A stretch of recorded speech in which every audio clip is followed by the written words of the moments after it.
மாதம் மின்கட்டணம் கணக்கீடு என்ற திமுகவின் வாக்குறுதி என்ன ஆனது என கோவை தெற்கு சட்டமன்ற உறுப்பினர் வானதி சீனிவாசன் கேள்வி எழுப்பியுள்ளார். சேலத்தில் செய்தியாளர்களை சந்தித்த அவர் இதனை தெரிவித்தார். வேங்கை வயல், லாக்கப் மரணம் மற்றும் பாலியல் வன்கொடுமை என தமிழகத்தில் திமுக ஆட்சியில் சட்டம் ஒழுங்கு சீர்கெட்டுள்ளதாக குற்றம் சாட்டினார்.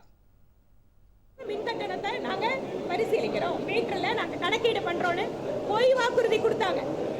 திமுகனாவே பொய் வாக்குறுதி தான். மாதம் மின்கட்டணத்தை நாங்க மீட்டர்ல நாங்க அதை சரி பார்ப்போம், அந்த கணக்கீடை எடுத்துக்குவோம்னு சொல்லிட்டு ஆட்சிக்கு வந்துட்டு இப்போ நிறைவு காலமே வந்தாச்சு. இது வரைக்கும் அதை பத்தி பேச மாட்டேங்கிறாங்க. கரண்ட் பில் இன்னைக்கு எல்லாத்துக்கும் எவ்வளவு 2 மடங்கு 3 மடங்கு ஆகுது. அது மட்டுங்களா, சொத்து வரிங்க, பத்திரப்பதிவுங்க, ஒரு இடத்த பாக்கி வைக்கல இந்த திமுக கவர்மெண்ட். எல்லாத்தையும் சாதாரண மக்களை பிழியக்கூடிய கவர்மெண்ட்.